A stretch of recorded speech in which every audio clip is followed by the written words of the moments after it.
میں فلاں کا خلیفہ ہوں. اچھی بات ہے، کوئی اس میں اعتراض نہیں، لیکن دو کام کر لو، دو کام. ایک ٹائم بھی ہو گیا، بہت ٹائم ہو گیا، زیادہ ٹائم لے لیا میں نے، مجھے ختم کرنا چاہیے. مولانا راشد کی فلائٹ چھوٹے گی بھائی. ہاں سن لے، بس میں تو بات ختم ہی کر چکا تھا، لیکن بات یاد آ گئی. سنیے، غور سے سنیے. دو کام کرو، دو کام. امام حسن بصری مولا علی کے مرید اور خلیفہ ہیں، فرماتے ہیں جو نیکی کا حکم دے، جو نیکی کا حکم دے اور برائی سے منع کرے. یعنی جب تمہارے سامنے کوئی بندہ ہو اور وہ غلط کام کر رہا ہو، تم اس کو روکو، پیار سے روکو، ڈانٹنے کی ضرورت نہیں، پیار سے روکو کہ بھئی پیار سے روکو، یہ مت کر، یہ مت کر، یہ کر، یہ مت کر، یہ کر، یہ مت کر، یہ کر. یعنی نیکی کا حکم دینا اور برائی سے منع کرنا. امام حسن بصری فرماتے ہیں کہ جو نیکی کا حکم دے اور برائی سے منع کرے وہ اللہ کا خلیفہ ہے، وہ رسول اللہ کا خلیفہ ہے، وہ اللہ کی کتاب قرآن مقدس کا خلیفہ ہے.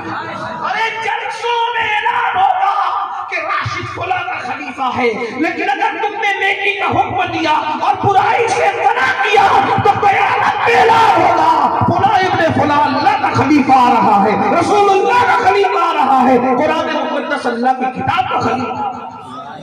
کتنی بڑی بات ہے. اللہ کا خلیفہ بننا ہے تو کیا کرنا پڑے؟ تمہارے سامنے اگر کوئی غلط خلاف شرع کا لڑنا ہے، پیار سے سن. جیسے دولہے کو سونے کی انگوٹھی پہنائی جاتی ہے، کون منع کرتا ہے؟ منہ میں دہی جما کے بیٹھتا.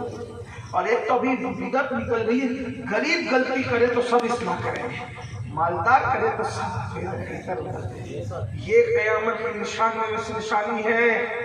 بخاری شریف کی ایک ایسی لرزہ دینے والی حدیث ہے کہ میں اس کو آج تک کبھی پوری بیان نہ کر سکا، لیکن سمجھنے والے سمجھ جائیں گے. جب مدینہ منورہ میں ایک مالدار گھرانے کی عورت نے چوری کی تھی تو رسول اللہ نے کہا تھا اس کے بھی ہاتھ کاٹے. مالدار اس کے ہاتھ کاٹے جائیں گے. تو لوگوں نے کہا تھا بہت مالدار ہے وہ لوگ، عزتدار ہے وہ لوگ، حضور کو کسی طرح سے منا لو، کسی طرح سے حضور کو منا لو، حضور وہ بہت معزز لوگ ہیں، مالدار لوگ ہیں، کچھ دوسرا راستہ بتا دیں.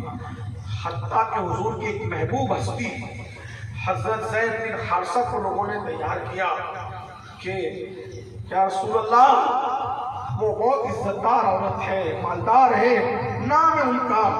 آپ نے کہا کہ ہاتھ کاٹے جائیں گے چوری پہ، حضور کوئی دوسرا راستہ بتائے. حضور جلال میں آ گئے اور جلال میں حضور نے فرمایا یہودی اور نصرانی جیسے کرتے تھے تم ویسے کرو گے کہ غریب غلطی کرے تو سزا اور مالدار غلطی کرے تو کوئی دوسرا راستہ. پھر حضور نے خبردار سن لو، یہ تو فلاں گھرانے کی عورت نے چوری کی ہے نا، اس کے ہاتھ کاٹے جائیں گے. اگر اللہ نہ کرے، اللہ نہ کرے میرے گھر کی بھی کوئی عورت چوری کرے.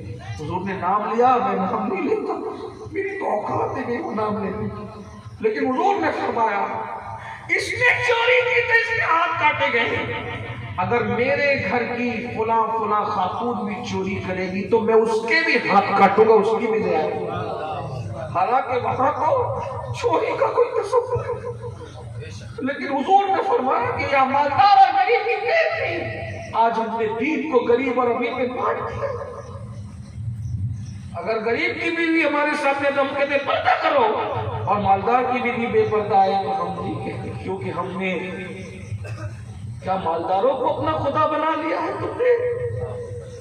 معاذ اللہ ثم معاذ اللہ. اس لیے غلطی کوئی بھی کرے پیار سے اصلاح کرو. سونے کی انگوٹھی پہنائی جا رہی، سونا مردوں کے لیے حرام نہیں مانتے نا، نہیں مانتے، آپ اٹھ کے چلے جاؤ، وہ جانے کا کام.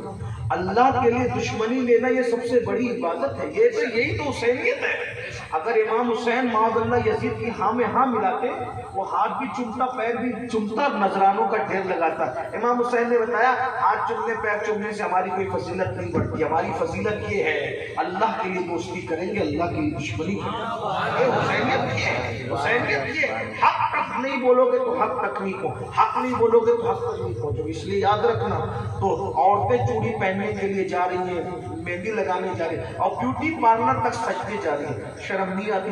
میں کہتا ہوں بیوٹی پارلر میں سجنے والی عورت کے لیے اگر پتہ چل جائے، قاضی کہ میں نے نکاح نہیں پڑھانا، جاؤ بیوٹی پارلر والوں سے پڑھا لو.